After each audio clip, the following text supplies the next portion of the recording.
pinsan kaya Ito mga kalingap, isa po sa mga beneficiary natin sa 3J, si Jasmine.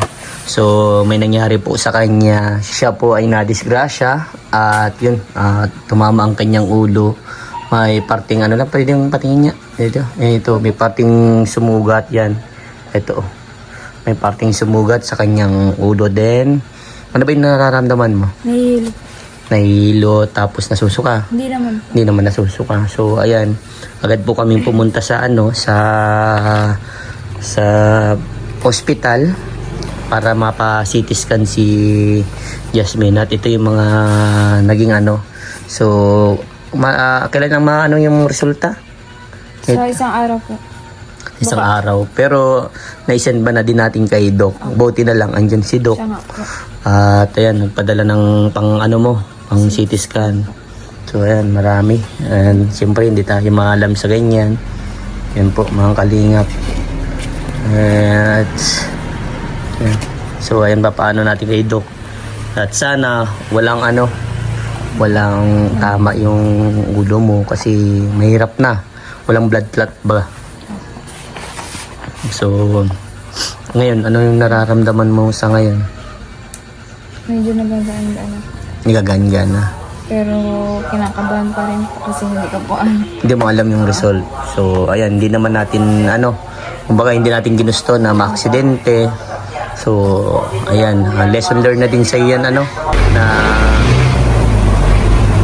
may mga bagay na talagang kailangan talagang umingat. Pero kahit nag-iingat ka kung yung kasalubong mo yung may nagdadrive, yun ang pangit talaga So pinaka-the best niyan, mag-pray ka lagi kung saan ka man pupunta So ang pangit kasi ulo yung tumama, pangit yung may mangyari.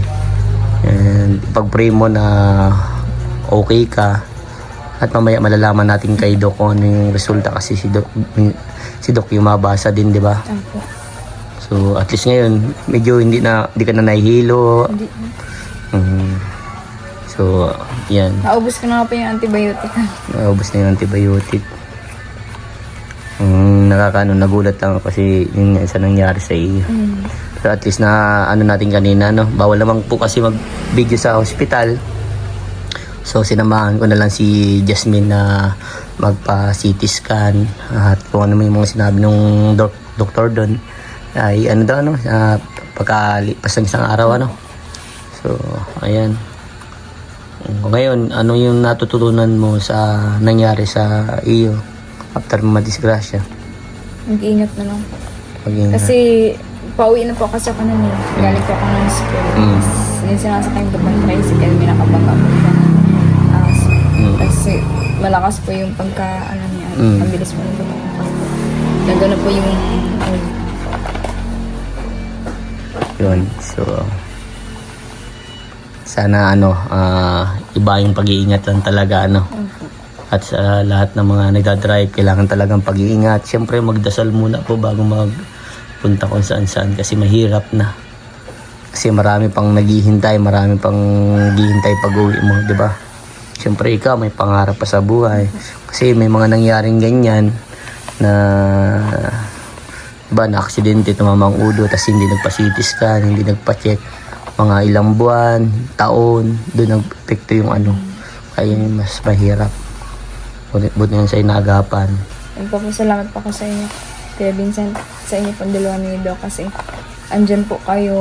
Siguro po kung wala din po nun si Doc, kung hindi po ka nabigyan ng pang-CT scan, hindi po kasi kayo nila mamat. Ang nabili lang po nila sa akin yung ointment kung may reseta. Tapos po yung gamot. So Kuya Vincent, thank you kasi naasikaso mo. Naman kasi gusto ko save kayo at gusto ko yung yung ligtas ba, yung walang mangyayari. Siyempre may mga pangarap kayo sa buhay at nangarap din kayo ng mabuhay na maganda, yung walang nangyayari. Magtuloy lang kayo sa pag-aaral. Wala kayong pasok ngayon? Okay, good. So pag walang pasok, linis dito sa bahay, mag-aral. Kasi para sa inyo naman yan, hindi yan para sa amin. Kasi kami taga-payo lang at magiging din yun parte ng buhay nyo someday na kapag nagkaroon kayo ng pamilya, ganun ang ginagawa talaga ng isang pamilya. Ano? So, ayan, kamusta man dito sila, mama at papa mo? Si papa wala. Opo, nagpunta po din si mama kahapon kay papa at matulong daw po pag ano na kami. Paggawa ng kabaong.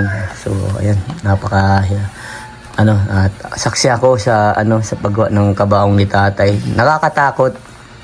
Pero yun yung parte ng trabaho. Kaya di mo dapat katakutan yan. Kaya tinanong ko one day si papa mo, sabi ko, tay, paano yung kunyari kabaong po? Di ba ikaw yung trabaho mo yung ganun? Paano kung ikaw na pala yung hihiga doon? Ano yung pakiramdam mo, tay? Yung ganun tinanong ko siya. Medyo din si papa mo. Diba? Nakakatakot. Pero wag daw tayo matakot mamatay. Ang pinaka na talaga natin, mas natin yung pagtingin natin yung pananampalataya natin sa ating Panginoon. Dahil kapag alam natin na siya lang at wala tayong ibang Panginoon na tinitingnan, kundi si Lord lang. At yung grabing pananampalataya mo, doon ka daw mapupunta sa Kanya. Yung pinaka-the best. So, yan. Yung mga kapatid mo naman, kamusta? Nag-school po. Nag-school. So, mag-aaral lang ikaw ang panganay, ikaw ang papasunod sa kanila. At kung nahihirapan sila sa klase, siyempre naranasan mo yung pinagdadaanan nila.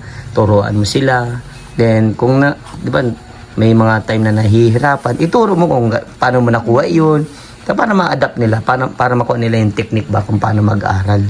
Nagpapasalamat po kay Doc kasi pati po yung mga kapatid ko, binigyan niya din po ng pang-allowance. Kasi po, grabe na po talaga yung hirap nila lalo na po kapag dito po ngayon is tag-ulan po talaga. Kaya hindi po nakakatrabaho lang si Papa po ng maayos. Yun na So, ayan talaga. So, ang masasabi ko lang talaga kay Doc ay grabing pasasalamat dahil ayan, talaga yung suporta sa pag-aaral, sa edukasyon ng mga beneficiary ko. Kasi ang dami niya ng mga scholar na tinutulungan. Sobrang masaya ako kasi kahit hindi ko kayo masyadong ma-vlog, at least alam ko na tuloy-tuloy yung nangyayari sa buhay ninyo. Kumbaga, tuloy-tuloy yung pag-aaral ninyo. Kaya, sana, huwag kayong makalimot sa mga bagay na pinagdaanan ninyo. Saan kayo nagsimula, alright? At laging isama nyo sa mga dalangin ninyo, yung mga taong tumulong sa inyo.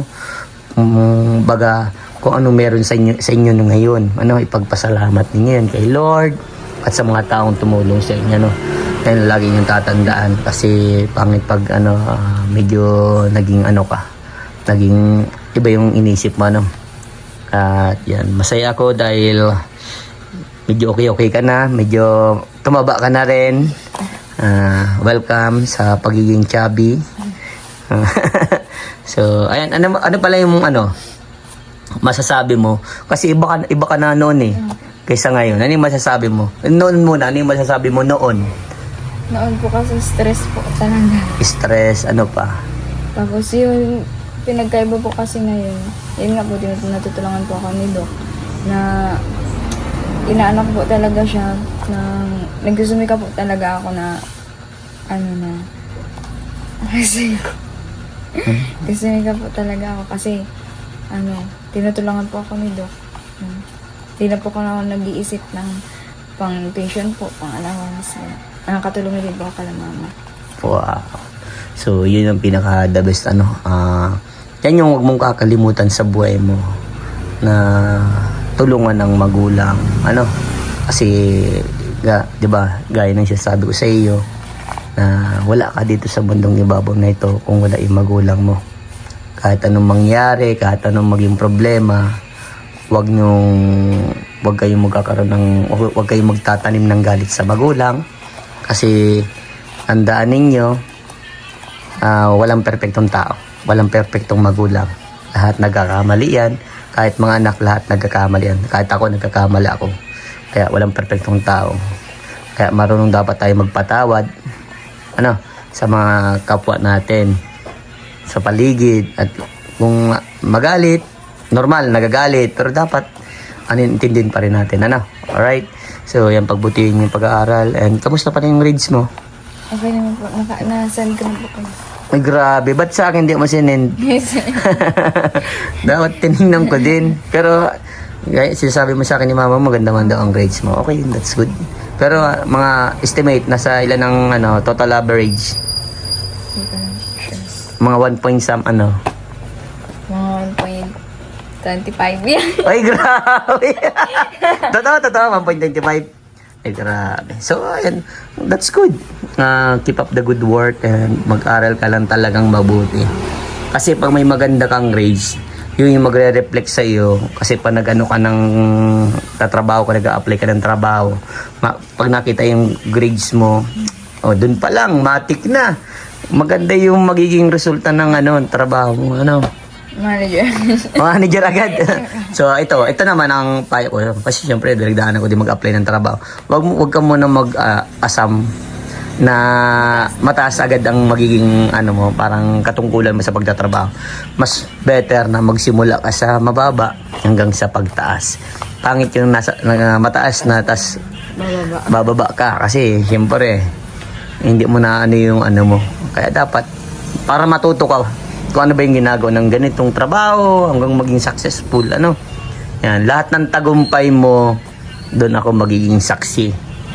At sana sa lahat ng tagumpay mo, huwag mong pabayaan ng pamilya, mga kapatid mo, at sarili mo, syempre. Maging maging inspirasyon mo lahat ng mga nangyayari sa buhay mo, Yung gaya bang tinatatak sa inyo. Galingan lang palagi, So, ayan, dito na ako at sana walang talaga, At malalaman natin kay Doc yan, At syempre, di ko din alam kung anong resulta talaga.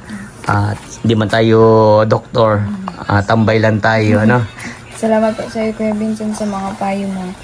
Ina-apply ko na po sa sarili ko. Tapos, thank you din po kasi sa pag-aasikaso mo po at palagi ka po nandyan sa amin. Kahit po, hindi mo na po kami masyadong nabablog. At kay Doc po, sobra-sobra po talaga kami nagpapasalamat. Kasi simula po nung wala hanggang ngayon, hindi po kayo nagsasawa na tulungan po kami.